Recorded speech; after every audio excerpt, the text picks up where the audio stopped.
سورہ ال عمران آیت 10 تا 33 ترجمہ۔ اعوذ باللہ من الشیطان الرجیم،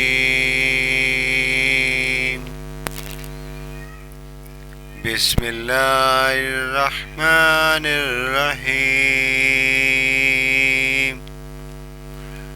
اور اے پیغمبر، حقیقت یہ ہے کہ تم سے پہلے بھی بہت سے رسولوں کا مذاق اڑایا گیا، لیکن نتیجہ یہ ہوا کہ ان میں سے جن لوگوں نے مذاق اڑایا تھا ان کو اسی چیز نے آ گھیرا جس کا وہ مذاق اڑایا کرتے تھے۔ ان کافروں سے کہو کہ ذرا زمین میں چلو پھرو، پھر دیکھو کہ پیغمبروں کو جھٹلانے والوں کا کیسا انجام ہوا۔ ان سے پوچھو کہ آسمانوں اور زمین میں جو کچھ ہے وہ کس کی ملکیت ہے، پھر اگر وہ جواب نہ دیں تو خود ہی کہہ دو کہ اللہ ہی کی ملکیت ہے۔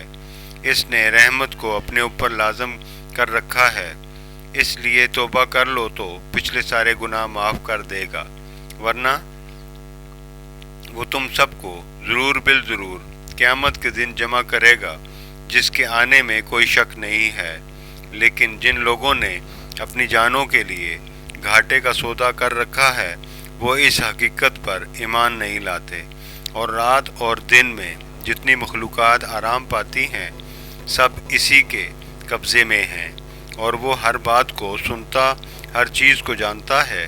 کہہ دو کہ کیا میں اللہ کے سوا کسی اور کو رکھوالا بناؤں، اس اللہ کو چھوڑ کر جو آسمانوں اور زمین کا پیدا کرنے والا ہے اور جو سب کو کھلاتا ہے، کسی سے کھاتا نہیں۔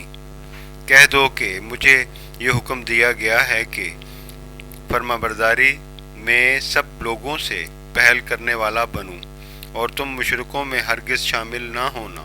کہہ دو کہ اگر میں اپنے پروردگار کی نافرمانی کروں تو مجھے ایک زبردست دن کے عذاب کا خوف ہے۔ جس کسی شخص سے اس دن وہ عذاب ہٹا دیا گیا اس پر اللہ نے بڑا رحم کیا، اور یہی واضح کامیابی ہے۔ اگر اللہ تمہیں کوئی تکلیف پہنچائے تو خود اس کے سوا اسے دور کرنے والا کوئی نہیں، اور اگر وہ تمہیں کوئی بھلائی پہنچائے تو وہ ہر چیز پر قدرت رکھتا ہے، اور وہ اپنے بندوں کے اوپر مکمل اقتدار رکھتا ہے، اور وہ حکیم بھی ہے، پوری طرح باخبر بھی۔ کہو کون سی چیز ایسی ہے جو کسی بات کی گواہی دینے کے لیے سب سے اعلیٰ درجے کی ہو؟ کہو اللہ اور وہی میرے اور تمہارے درمیان گواہ ہے، اور مجھ پر یہ قرآن وحی کے طور پر اس لیے نازل کیا گیا ہے تاکہ اس کے ذریعے میں تمہیں بھی ڈراؤں اور ان سب کو بھی جنہیں یہ قرآن پہنچے۔ کیا سچ مچ تم یہ گواہی دے سکتے ہو کہ اللہ کے ساتھ اور بھی معبود ہیں؟ کہہ دو کہ میں ایسی گواہی نہیں دوں گا۔ کہہ دو کہ وہ تو صرف ایک اللہ ہے، اور جن کو اللہ کے ساتھ شریک کرتے ہو میں ان سب سے بیزار ہوں۔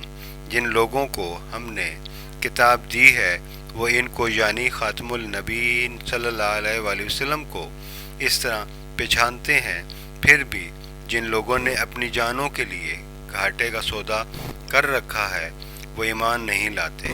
اور اس شخص سے بڑھ کر ظالم کون ہو سکتا ہے جو اللہ پر جھوٹا بہتان باندھے یا اللہ کی آیتوں کو جھٹلائے؟ یقین رکھو کہ ظالم لوگ فلاح نہیں پا سکتے۔ اس دن کو یاد رکھو جب ہم ان سب کو اکٹھا کریں گے، پھر جن لوگوں نے شرک کیا ہوگا ان سے پوچھیں گے کہ کہاں ہیں تمہارے وہ معبود جن کے بارے میں تم یہ دعویٰ کرتے تھے کہ وہ اللہ کے شریک ہے؟ اس وقت ان کے پاس کوئی بہانہ نہیں ہوگا سوائے اس کے کہ وہ کہیں گے اللہ کی قسم جو ہمارا پروردگار ہے، ہم تو مشرک نہیں تھے۔ دیکھو یہ اپنے معاملے میں کس طرح جھوٹ بول جائیں گے، اور جو معبود انہوں نے جھوٹ موٹ تراش رکھے تھے انہیں کوئی سراغ نہیں مل سکے گا۔ اور ان میں سے کچھ لوگ ایسے ہیں جو تمہارے بات کان لگا کر سنتے ہیں،